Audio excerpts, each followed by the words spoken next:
Hello, everybody, and welcome back. It's GMCCI's advocacy podcast, Meet the Candidates. My name is Tony Loconsole with Muscatine Power and Water, MPW, and today I am thrilled to be joined by Muscatine's Mayor, Dr. Brad Bark. And Mayor Bark, we are sitting in the studio here at the Greater Muscatine Chamber of Commerce and Industry. Thanks for letting us use the space. Of course. If we put on your chamber hat for a second. That's right. Thanks for taking the time, and we'll get started with an introduction of yourself, and then we've got some prepared questions we'll go through. Yeah, I'm Brad Bark, current Mayor of Muscatine, and definitely thrilled to be running for my third term. I'm every 2 years, and can't wait to see all the momentum that has been kicked off since 2022 with great administration, with wonderful other council members as well. And I look forward to the questions, Tony. Yeah. Glad that you're here. Third term already. Wow. Third term. Time is very strange, isn't it? It is really strange. I was just thinking when you goes by said way that. too fast. Yeah, it really does. All right. So our first question for Mayor Bark is, what do you see as the most significant challenge facing Muscatine, and how would you address it as mayor? Yeah, I'd have to say, just like anywhere else, you have your housing issues and then all shortages. And then you also have just the tax burden specifically. So these are things that we are definitely hitting head on. The more projects that we have coming into Muscatine, the better.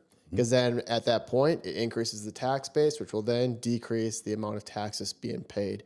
I pay taxes. Tony, you pay taxes. So the more things that we can have come into Muscatine is the best case scenario. And yeah, the housing, and it's everywhere in the United States. So we really need to push hard and full court press on the housing.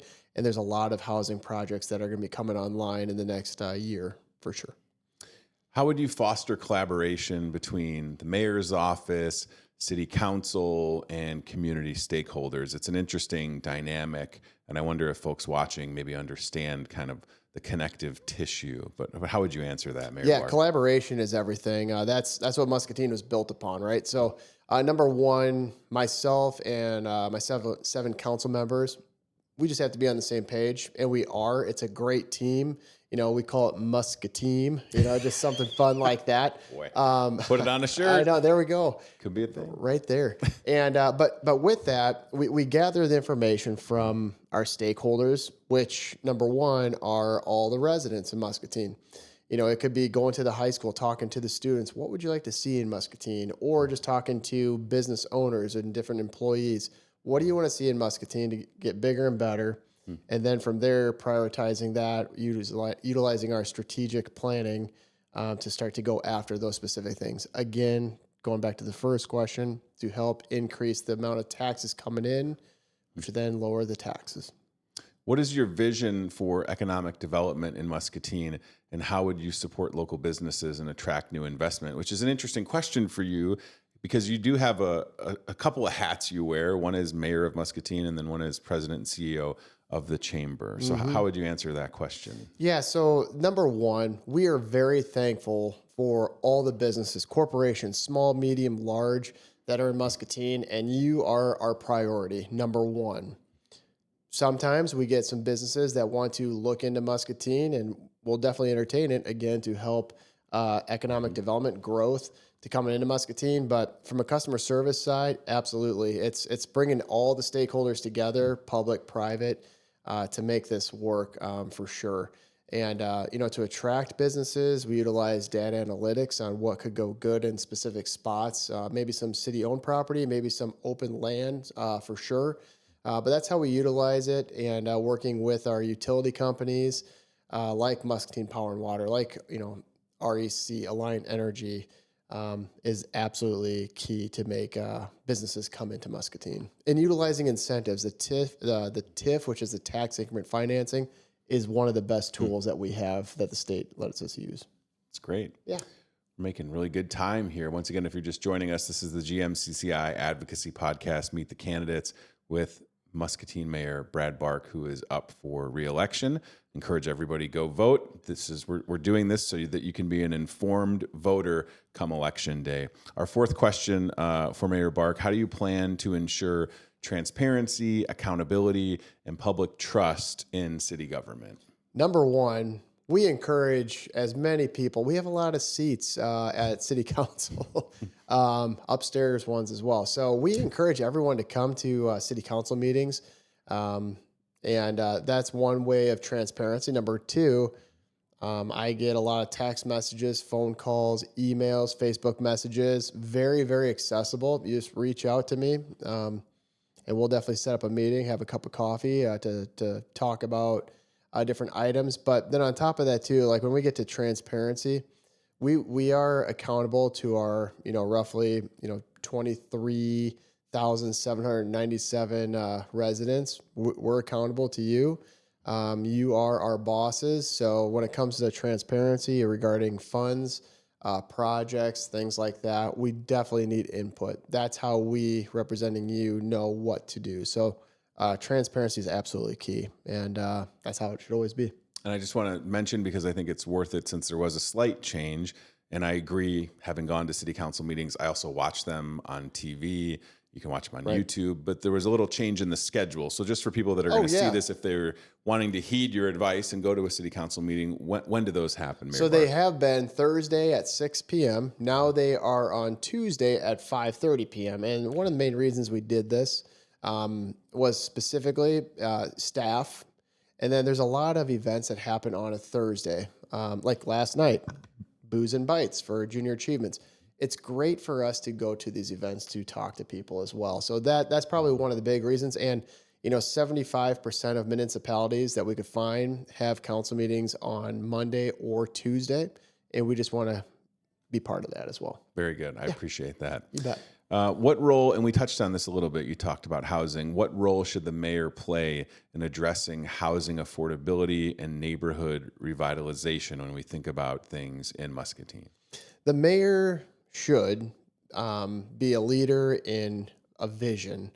What do we need? We did do a housing study, and we look at that housing study and what we need from low income, mid income, high income housing, and take that information that the taxpayers have paid for and move that forward very specifically. So basically be an ambassador for our community, bring in some developers that would like to invest with the city of Muscatine as well would be probably one of those things on what the mayor should be doing. And that is exactly what I'm doing right now with a wonderful lineup of council members as well. Again, the mayor does not vote at all, but no matter what happens with a vote, I will always back the council 100%. All right. Question number 6 with Mayor Bark. How would you approach budgeting and fiscal responsibility while maintaining essential city services? That's a tough question. That is not an easy question, but definitely something that I know folks at home that are watching are very interested in, because that's the thing. We want to be able to maintain those services. So how would you approach budgeting and that fiscal responsibility while being able to keep the services that we've all come to know and enjoy? Great question. And when it comes to the budgeting season, which is going to be coming up shortly, I get really excited about looking at all the numbers, which is probably not everybody's cup of tea, but at the end of the right. But at the end of the day, we want to make sure that number one, safety is absolutely one of the tip-top priorities in surveys that we've done. It's about the safety component of things. And then another item too is the infrastructure. If the infrastructure, which is like this, it's the stuff you don't see. It's the sewer lines. It's all these little things that you don't see and we don't know about until we get phone calls because there's something wrong, right? So from a budgeting priority, it is definitely the safety component of it. It's the infrastructure component of it. But then the last component of it, which is very important too, is the amenities. What do we have in Muscatine that we want to continue to show off? Riverfront, parks, our 21 parks, our 15 miles of trails. Those are items that we want to continue to invest in little by little. And luckily, we are a community that we can continue to invest in our roads and invest in our infrastructure, our police, our fire, and our parks as well. And there's so many other items that I cannot wait for it to come out, that there's a lot of investments that are coming into Muscatine to help update some more of this as well. It's great. Good answer. Thank you. Question number 7. What is your strategy for improving, kind of touched on it, infrastructure, roads, utility, broadband access? Again, a lot of that stuff that maybe people don't appreciate until they see something being added or repaired. What else would you share on that, Mayor Bark? No, this is a great question. Depending on where you live in Muscatine, depends on what utility company you have, right? Alliant Energy is your big gas company that basically touches Muscatine. And depending on where you live, it's either going to be MPW primarily or REC for electric. You know, the water comes from Muscatine Power and Water. Sewer comes from the city of Muscatine, roads as well. So, you know, there's many times where we've had meetings where you have the utility companies coming in and meeting around a round table when there's projects that come into Muscatine as well. So just because that there's projects coming into Muscatine, are they a good fit? Are they not a good fit? Because do we have the infrastructure for that? So improving the infrastructure, yeah, it's kind of like the last question for sure, is extremely important as well. Because if we bring in a big project and all of a sudden your water's low, Yeah. we need to really focus on that too. And you know what? I mean, Muscatine Power and Water, very thankful for them. They've been a great partner, as a lot of other stakeholders too. But one thing I failed to also mention is the fiber that you guys provide is it's great. Yeah, it was a big priority to make Muscatine a fiber community several years ago, and it's just proven to be having been the right thing to do for the community, for MPW, but the entire community as a whole. It benefits everybody. And the return on investment with that has been paying dividends even into the future, because there are groups, there's individuals that want to move into Muscatine because of the fiber. There's businesses that want to move in because of the fiber. It's really fast. It's really fast, which we're very, very thankful for. And I would just say, again, I've lived in Muscatine for 13 years. It has changed a lot, and it has been so great to see things be improved, concerns be addressed. And that all starts by folks like you and I communicating with people like our elected officials and feeling comfortable and confident in doing so. 100%. So that could be another takeaway if you're watching this and you wonder, when they say they want us to reach out, I know you mean it because you talk to people all the time, and I have observed that firsthand. But I do feel like when I think of yourself, city council, city staff, nobody runs from tough questions, feedback. The occasional compliment's always nice, but that is an important thing, right? We always like compliments. I mean, I did a podcast yesterday, and it was like, what's one thing that you like about? I'm like, well, I it's always good to hear that, we're on the right track. We're doing things to check the boxes off. Number one, but it's just, my past life, as healthcare, it's like I'm a people pleaser. So it's all about what can we do to help mitigate whatever issue it is to come up with a solution. But yeah, I went off topic. Sorry. No, that's okay. So did I. How do you plan to support public safety, emergency services, and community resilience? You touched on it a little bit, but I do think it's important to go back to when we think about Muscatine Police Department and all the things that they do. But how does that? What does that mean to you, and how would you plan to support it? I'll tell you what. We have a top-notch police department. We have a top-notch fire department. We have Chief Keys is doing a fantastic job, and then we have Chief Hartman. Congratulations to Chief Hartman, by the way. Yeah. I mean, A+ staff over there, and the amount of calls that they get per day or per year has gone up significantly. But they are definitely there for you as well. And you talk about resilience, because the safety component of it, a perfect example of what we have done for small businesses is when there's a flood that comes in, we purchased oh goodness, it goes from Iowa Avenue all the way to Cedar, past Sycamore Street, but a flood wall called Muscle Wall.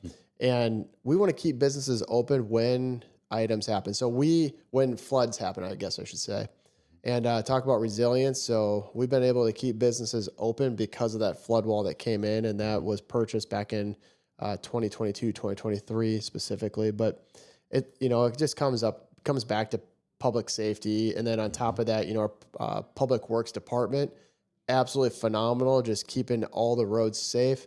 If there's a pothole, we're going to fill it.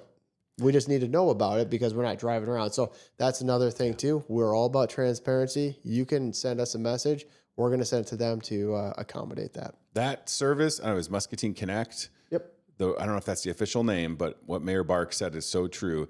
You can, from your phone, from a computer, you can jump online and you can take a picture of a pothole or something, and it will get assigned to someone. It is I can't tell you enough. And I always do it anonymously because not that I would ever expect any preferential treatment. It's even weird having to say that, but I purposely have used it probably a dozen or more times, always anonymously or as a guest. Hey, saw this. Hey, could we do? And everything that I have submitted in there has been remedied. That's great. And that's what it's there for. That's incredible. Yeah. And it's not because of Tony. Like, that doesn't mean anything. And just John Q. Public taxpayer that saw something and then used that feature. So I can't stress that enough. It's just a fantastic thing that the city rolled out. Yeah, I agree with that 100%.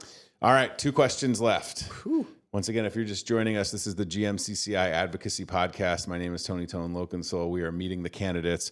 This is Mayor Brad Bark, who is seeking re-election coming soon. And we encourage everybody, again, vote, be informed. That's why we're doing this, to inform the public before they head to the polls. And it's right here, November 4th. There you go. Right there.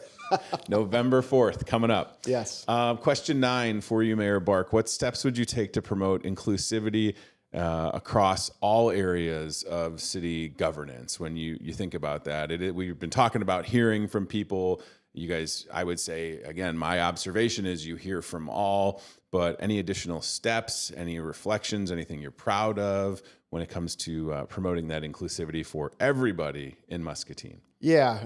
Again, transparency, call me. And I'm serious. Like, sure. you can email me at my city email, my chamber email, my cell phone's out there publicly. I mean, I seriously mean it. Set up a time. We can definitely meet up and talk, as it happens on a weekly basis. So, if you're within the Muscatine city limits, give me a call. Let's sit down and chat. And also on top of that too, we're trying to invite more and more people to, number one, come to our city council meetings. Maybe they'll be interested in running one day for a city council spot, for the mayor spot. I mean, there's a lot of opportunity of just learning. And Tony, I was never really, back in the day, back in 2021, did I have any interest of, running? I basically said no a couple times because I didn't know. Sure. But then I ran, and it's been eye-opening, and I get to be part of 80 elected officials from the city of Muscatine to help things move forward. So, and it doesn't matter who you are. I would love to meet with you 100%. It's great. Yeah. All right. Our last question. I can't believe it. This has been another great installment of these conversations. How will you measure, Mayor Bark, your success of the administration, the team, if so reelected to office? How would you measure? What does that look like for you? What has it looked like? And then what do you hope to, if elected, continue to do in the role? How do we measure success would be, you look at crime. Has that been decreased? Housing. Has that been increased? Those little things right there. And then on top of that too, there's annual surveys that have been sent out too. How's our customer service? Number one, as elected officials, but number two, how's our departments doing from a customer service standpoint? And, are we transparent? Are we, can you call any of us if you have any questions? Wherever you live in Muscatine, you have 4 people specifically that you can always talk to. Myself, we have 2 at-large council members, Councilmember Angie Lewis, Councilmember Matt Connard, and then depending on what ward you live in, you have a specific council member to that ward. So we measure success. If we get a question, we get any kind of comment and feedback where we can respond, and you say, hey, thank you so much for meeting with us. Thank you for answering. I mean, it's just little things like that I think that's how we measure success, but then just creating opportunity. If you want to, shoot for a dream or anything like that, Muscatine, or help build something, we're here for you for sure. We want to make sure you're successful. Great. Okay. All really good answers. And again, as the mayor mentioned, and as over our shoulder, Election Day is November 4th in Muscatine. I would encourage you, if maybe it's your first, how exciting for someone's first time to be voting, right? Yeah, it's pretty I cool. remember that well when I turned 18 and was able to do that. It was such a big deal, and I have voted ever since. I like voting in person. I go to my polling place. You see people. The poll workers are so Absolutely. great. So I would encourage you, if you don't know where your polling location is, you can find that all online. And make sure you get your I voted sticker. Yes, That's I can't key. wait. I love the I voted sticker. Well, thank you very much. Thank you. Mayor Brad Bark. And once again, you've been watching the GMCCI Advocacy Podcast. Meet the candidates. Stay tuned. We'll be back with another candidate for you to get to know so that you are well informed ahead of Election Day on November 4th. Thanks for watching.